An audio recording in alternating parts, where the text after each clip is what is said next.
नमस्कार। क्या आप जानते हैं कि हमारे दिमाग का लगभग 90 से 95% हिस्सा वो पर्दे के पीछे से काम करता है। हाँ बिल्कुल। इसे अवचेतन मन कहते हैं।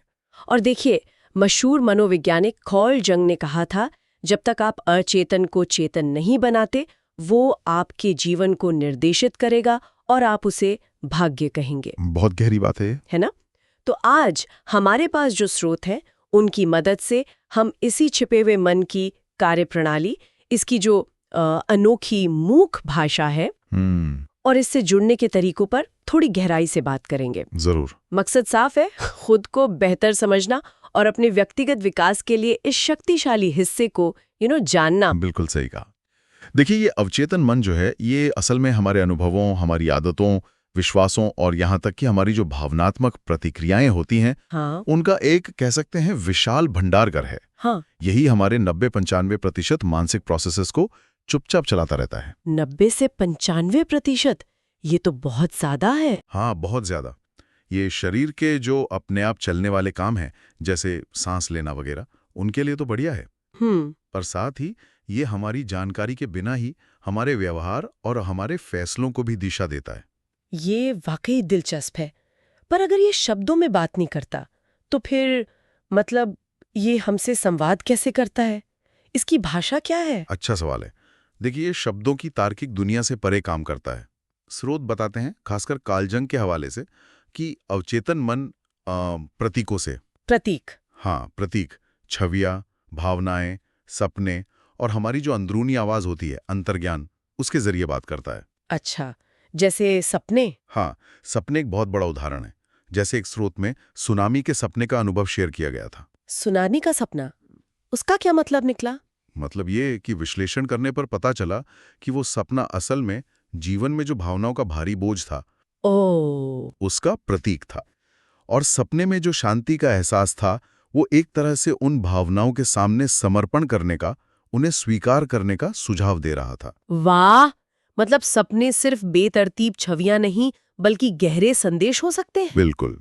और यही बात भावनाओं पर भी लागू होती है। भावनाओं पर कैसे? हाँ, जैसे तीव्र भावनाएं, चाहे वो किसी बात से अचानक गुस्सा आना हो, जिसे हम ट्रिगर कहते हैं, हाँ, ट्रिगर्स।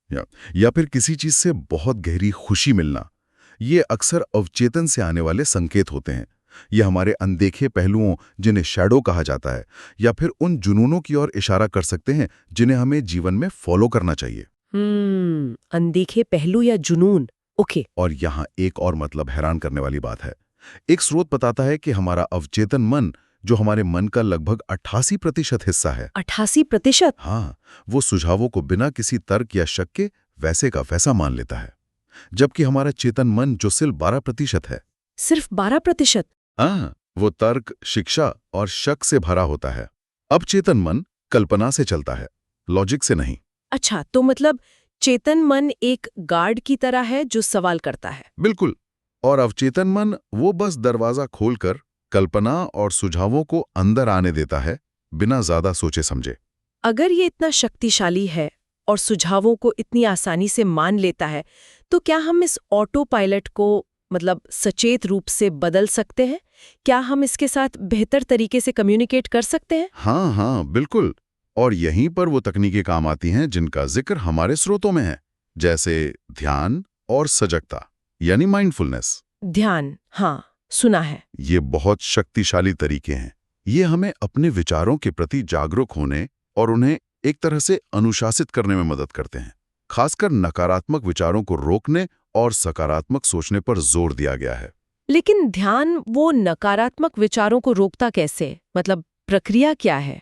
देखिए, ध्यान हमें अपने विचारों को बस देखना सिखाता है, बिना उनसे जुड़े, एक दर्शक की तरह।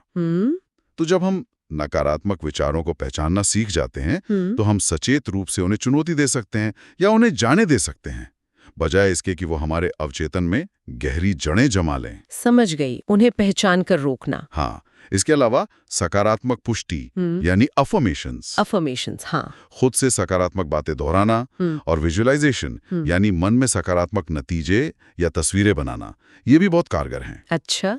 स्रोत सुबह की सकारात्मक शुरुआत करने, सोने से पहले कृतज्ञता व्यक्त करने और यहाँ तक कि आईने के सामने अभ्यास, जिसे मिरर वर्क कहते हैं। Mirror work? हाँ, जिसमें व्यक्ति आईने में देख के खुद से सकारात्मक बातें कहता है, इन सब का सुझाव देते हैं। ये तो काफी प्रैक्टिकल तरीके लग रहे हैं। और एक स्रोत सम्मोहन या स्व सुझाव का भी जिक्र करता है। हिप्नोसिस। हिप्नोसिस या ऑटो सजेशन, ये तकनीकें क्या करती हैं कि चेतन मन का जो लॉजिकल बैरियर है, जो हर बात पर सवाल करता है, हाँ, वो गार्ड। हाँ, उस गार्ड को बाईपास करके सीधे अवचेतन तक पहुंचने में मदद करती हैं। ये खास तौर पर उन शारीरिक समस्याओं के लिए जिनका जड़ मन में हो या पुरानी आदतें बदलने में उपयोगी हो सकती हैं। अच्छा, और कुछ स्रोतों में अच्छी नींद, बड़ा सोचना, आत्मविश्वास और विश्वास रखने की बात भी थी। हाँ, वो भी महत्वपूर्ण है, बिल्कुल। तो ये सब जानना इतना जरूरी क्यों है? मतलब अवचेतन को समझने से आखिर हासिल क्या होता है? देखिए, यहीं पर बात और गहरी हो जाती है। जब हम अचेतन को चेतन बनाते हैं, मतलब उसकी भाषा और उसके काम करने के तरीके को समझते हैं, तो हम वास्तविक बदलाव ला सकते हैं। ये हमें उन पुरानी प्रोग्रामिंग, उन सीमाओं और यहाँ तक कि पिछले आघातों, ट्रॉमा से उभरने में मदद करता है, जो अनजाने में हमारे जीवन को कंट्रोल कर रहे होते हैं। पुरानी प्रोग्रामिंग से उभरना? हाँ, एक स्रोत में ओशो का बीज और माली का उदाहरण दिया गया है। बीज और माली? हाँ, ये हमें अपनी संकल्प शक्ति, अपनी विल पावर और विश्वास की शक्ति को पहचानने में मदद करता है। अवचेतन मन एक उपजाऊ जमीन की तरह है। हम उसमें सकारात्मक या नकारात्मक जैसे चाहें वैसे बीज बो सकते हैं। मतलब चुनाव हमारा है। बिल्कुल।